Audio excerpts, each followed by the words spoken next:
Hola, como sabes, el PMBOK séptima edición acaba de salir en este mes, en su traducción al español. Este elemento o este libro es una de las guías más importantes para la dirección y gestión de proyectos. Es por eso que en este video vamos a ver cuáles son algunas novedades que existen entre el PMBOK sexta edición y el PMBOK séptima edición y cómo podemos ocuparlos para la gestión de nuestros proyectos. Iniciamos luego de la intro. Hola. Si es la primera vez en este canal, mi nombre es Marco Calle, y aquí nos dedicamos a hablar acerca de temas de gestión de proyectos y sobre todo para la preparación hacia el examen de certificación PMP. Así que si te interesan estos temas, considera suscribirte. Adicionalmente, si estás estudiando para la certificación, podrás encontrar un enlace a un curso completo con más de 42 horas de clase y un examen de pruebas con 180 preguntas que te ayudarán en tu estudio. El enlace a este curso lo podrás ver dentro de la descripción de este video. En este video vamos a hablar acerca del PMBOK séptima edición, cuáles son los cambios que existen y sobre todo conocer especialmente cuáles son esas importantes novedades que tiene el PMBOK con respecto a la versión anterior. Para eso veamos algo muy interesante, y es la evolución que ha tenido el PMBOK desde el inicio de su primera versión en 1996 hacia la actualidad, en donde ya tenemos la versión número 7. En cada una de estas versiones se han ido implementando nuevas prácticas, sobre todo, que ayudan a los directores de proyectos y que sirven como buenas prácticas de uso general. Entre los cambios más interesantes, se establecen que la primera guía de gestión de proyectos es justamente eso, se establece como una guía.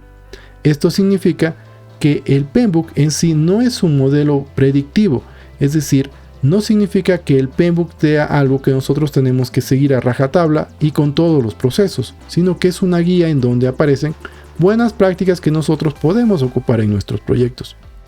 Este tema de guía es algo que se ha mantenido desde la versión 1 hasta la versión 7, porque actualmente sigue siendo una guía. En la versión número 3 no solamente aparece el tema de guía, sino que adicionalmente aparece el tema de estándar, considerando al PMBOK no solamente como una guía en sus primeras páginas, sino también un estándar que puede ser seguido para gestionar un proyecto de manera adecuada. Esto lo podemos encontrar en la segunda parte del libro, y este estándar ha sido validado por la ANSI en Estados Unidos. En el 2007 hay otro cambio bastante interesante, y es de que acá ya se incorporan lo que son las prácticas ágiles de la gestión de proyectos, algo que anteriormente no se había realizado. Y finalmente tenemos la versión 2021 que tiene muchísimos cambios que vamos a ir viendo a continuación. Veamos ahora cuáles son esos cambios que aparecen dentro de estos dos libros. Y principalmente el cambio más interesante es de que la guía ya no aparece al inicio, sino ahora está en la segunda parte del libro, y en la primera parte está ahora el estándar, mientras que antes estaba en la segunda parte. Tal vez tú pienses que este cambio no es muy interesante o que no tiene gran relevancia, pero personalmente pienso que este es un cambio muy interesante y muy importante, porque si tú has leído el PMBOK sexta edición y tú comienzas a leer el PMBOK, muy posiblemente vas a llegar un momento, o es algo que me pasó a mí, que mientras iba leyendo e iba intentando comprender cómo funcionan cada una de las áreas del conocimiento, llegó un momento en el que no entendía cómo se relacionaba el alcance con el cronograma, con el tiempo, con los recursos, con la comunicación, etc. Cuando me preparaba para el examen de certificación PMP, yo realmente no logré entender cómo se iban reuniendo o cómo se iban integrando estos elementos. Y no fue hasta que llegué a la parte del estándar que comencé a entender cómo funcionaba. Y es por eso que la lectura del PMBOK para alguien que recién inicia en el tema de gestión de proyectos bajo un estándar como es el PMBOK del PMI puede resultar muy complicado de entenderlo, y es por eso una de las razones por las cuales el PMBOK se vuelve una lectura tan cansada muchas veces. Yo he considerado siempre que el estándar debería ser algo que se establezca desde el inicio del libro, porque con esto o a través de esto se entiende mucho más cómo se integran y cómo funcionan cada una de las áreas del conocimiento. Es por ese tema que, viendo ahora que el estándar aparece al inicio, es decir, estos principios que vemos acá, que ya no vemos que están los grupos de procesos, sino principios, me dan la pauta para poder realizar un proyecto, para poder entender cómo gestionar un proyecto de manera adecuada. Y la guía, por otro lado, me va estableciendo cuáles son esos elementos o esas actividades que puedo hacer para poder tener un proyecto exitoso. De esta manera, como vemos, ya no tenemos áreas del conocimiento en la séptima edición, ni tampoco tenemos grupos de procesos, sino que ahora tenemos un panorama mucho más global. Y básicamente lo que aparecen acá son principios y también dominios de desempeño. Seguramente tú te preguntas, ¿qué es un principio? Y básicamente un principio es una norma, verdad o valor fundamental. Los principios proporcionan una guía para el comportamiento de las personas involucradas dentro de la gestión de proyectos. De esta forma, estos principios son justamente esta norma, verdad o valor fundamental. Son elementos que se deben cumplir siempre en un proyecto. Y es de esta forma que vemos que en un proyecto deben existir una gestión correcta del equipo, de los interesados, se debe considerar el tema del valor, del liderazgo, de los riesgos, etc. Adicionalmente, dentro de esta primera parte del estándar, aparece una introducción de manera general de los cambios de la versión 6 a la versión 7 y un sistema de entrega de valor que es algo muy importante. El proyecto va a entregar valor dentro de una organización y este punto debe ser considerado siempre dentro de un proyecto. Un proyecto va a entregar valor. Dentro de la versión 6, este tema sí se aborda, pero no en la profundidad con la que hace el PMBOK séptima edición. Este tema de valor llega a ser mucho más claro y específico de la necesidad y del objetivo que tiene el proyecto. Como segunda parte nosotros encontramos ya no los grupos de procesos, ni tampoco encontramos las áreas de conocimiento, sino lo que vamos a ver son dominios de desempeño. Y básicamente un dominio de desempeño es un grupo de actividades relacionadas para la entrega efectiva de los resultados. Esto es algo fundamental. Es un grupo de actividades, o básicamente el dominio de desempeños o los dominios de desempeños, son grupos de actividades que deben trabajar de manera conjunta. Es decir, vamos a trabajar todos estos elementos para poder obtener el éxito del proyecto. De esta forma vemos de manera general cuáles son estos cambios. Pero para poder entender mucho más estos cambios, veamos de manera mucho más global cada uno de estos principios que son la parte fundamental o sobre lo cual nosotros vamos a hacer un proyecto. Como veíamos, un principio es una norma, una verdad o un valor fundamental, algo que se debe cumplir siempre. Y estos principios, valores, normas fundamentales o verdades de un proyecto son que un administrador de proyectos debe ser una persona diligente, respetuosa y cuidadosa. Una persona respetuosa que cumpla con lo que promete, que sea diligente en las actividades que realiza y sea cuidadoso con los recursos de la empresa. De esta forma, este es un principio que se debe cumplir. Otro principio es de que se deben crear equipos y entornos colaborativos, un principio de gestión de proyectos. Otro principio de la dirección de proyectos es involucrar eficazmente a los interesados. Se vuelve fundamental el tema de involucrar a los interesados y ya no es solamente ahora un área del conocimiento, sino que se vuelve un principio, lo cual es fundamental que nosotros entendamos. Enfocarse en el valor es otro tema fundamental y claro que debe ser considerado. Y si tú te fijas, el valor es tan interesante y tan importante que se lo revisa adicionalmente en la parte en el capítulo anterior, en donde se habla de los sistemas de valor. Otro principio es de reconocer, evaluar y responder a las interacciones con el sistema. Este principio básicamente dice que un proyecto no está solo, un proyecto va a nacer de un grupo de iniciativas y existen diferentes proyectos que van a cumplir con los diferentes objetivos de la empresa.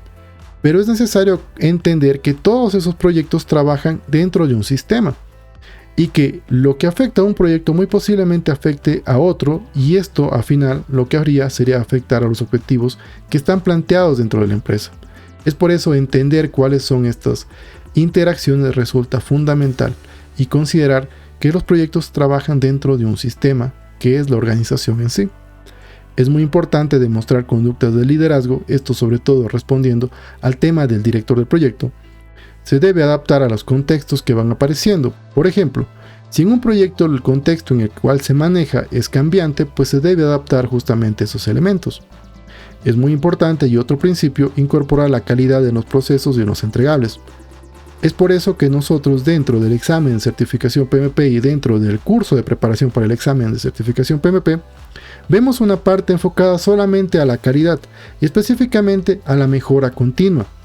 De esta manera, es muy importante que nosotros consideremos a la calidad y a la mejora continua no solamente como un proceso, como veíamos anteriormente, sino que ahora es un principio el cual debe ser considerado y siempre debe estar siendo revisado.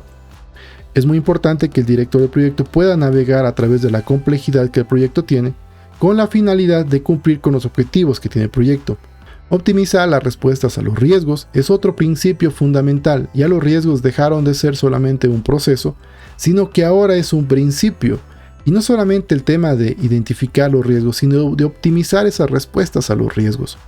Es otro principio el poder ser adaptables y sobre todo ser resilientes, tener un equipo que sea capaz de resistir estos problemas que pueden atravesar o que podemos atravesar al realizar un proyecto, y sobre todo salir de esas dificultades, ser un equipo resiliente, lo cual esta resiliencia es un elemento fundamental, tan así que se vuelve un principio, y permitir el cambio para lograr el estado futuro previsto. Nosotros, como directores de proyectos, el equipo en general y todos los interesados, como principio deberíamos abrazar el cambio que existe, porque este cambio que se está generando, este cambio dentro de la organización o dentro de la empresa, o los cambios que se presenten, van a permitir pasar de un estado 1 a un estado futuro. Si esta parte no te queda en claro, dentro del video que podrás ver en la parte de arriba, se habla acerca de por qué se realiza un proyecto. Y ahí vemos justamente este cambio que estamos viendo en esta parte. ¿Cuál es el cambio que existe de un estado 1 a un estado futuro mucho mejor, donde el valor aumenta? De esta forma vemos cuáles son estos principios fundamentales, pero no solamente existen estos principios, sino que adicionalmente existen dominios de desempeño. Y como veíamos, los dominios de desempeño básicamente son un grupo de actividades que trabajan en conjunto de manera relacionada. Y esto nos sirve para justamente poder lograr resultados efectivos. De esta forma, estas actividades o este grupo de actividades que conforman la gestión adecuada de los interesados, la creación correcta de un equipo y cómo poder tener un equipo que esté motivado, enfocarnos en el desarrollo y el ciclo de vida del proyecto a través de los diferentes planes que hacemos o el grupo de actividades que necesitamos hacer para hacer una planificación adecuada, ya sea un enfoque predictivo o un enfoque ágil. El trabajo del proyecto que se está elaborando, las entregas o cómo se planifican estas entregas de valor y cómo van a ser dadas las entregas, lo cual es fundamental, la medición y el control del proyecto, la incertidumbre que existe. Todos estos elementos van a trabajar en conjunto con la finalidad de poder tener una gestión de proyectos adecuada y un proyecto que sea exitoso. Y un proyecto exitoso no solamente es cumplir con alcance, tiempo y costo, sino un proyecto exitoso, ahora lo vemos, como un proyecto que genere y entregue valor a la organización. De esta forma vemos cómo el PMBOK séptima edición abraza los principios de la gestión de proyectos y establece estos 12 principios, y de estos 12 principios nacen 8 dominios que vemos acá, dominios de desempeño, los cuales sirven para justamente lograr tener proyectos que sean exitosos.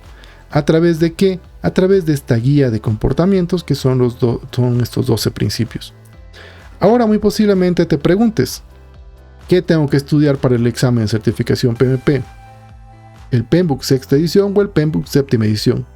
Y mi respuesta muy personal es que se deben estudiar ambas, por dos razones. El PMBOK sexta edición establece de una manera muy bien dada todo el tema de proyectos predictivos. Es una guía muy buena que nos ayuda a entender y comprender cómo estructurar de manera correcta un proyecto predictivo. La guía del PMBOK séptima edición, por otro lado, me establece cómo un proyecto o cuáles son esos elementos que un proyecto debe tener y cuáles son esos principios que se deben seguir para poder establecer y tener un entorno de trabajo que sea adecuado y me permita generar proyectos que sean exitosos. Y este entorno se basa en diferentes elementos y diferentes principios, como veíamos, como entregar valor, la complejidad que existe, el liderazgo que puede tener, el grupo de trabajo que tiene que adaptarse a los diferentes inconvenientes que aparezcan, cómo optimizar los resultados y las respuestas a los riesgos, etc. De esta manera, el PMBOK séptima edición llega a ser un elemento o un libro que nos dan las pautas fundamentales para entender cómo se debe gestionar un proyecto de manera adecuada. Y el PMBOK sexta edición me ayuda a entender o a poner en práctica estos conocimientos para poder llevar a cabo temas como por ejemplo una planificación, una gestión adecuada de interesados, la medición de un proyecto, etc. Siendo de esta manera que el PMBOK sexta edición sería una parte del PMBOK séptima edición. De esta forma, mi recomendación, si estás estudiando para el examen de certificación, es estudiar ambas guías. El PMBOK séptima edición tiene muchos elementos que están relacionados con el examen de certificación actualmente. Está relacionado con temas de entorno empresarial, a través de los temas de valor o los temas de calidad, temas de procesos a través de la planificación, por ejemplo, y temas de personas a través de varios de estos principios que vemos acá. Con esto nosotros podemos identificar que el PMBOK séptima edición es una herramienta muy útil, pero no sería la única herramienta que nosotros tendríamos que estudiar. Debemos considerar que es necesario estudiar otros libros más, además del PMBOK sexta edición y séptima edición. Con esto concluimos este video. Saludos y nos vemos en la siguiente sesión.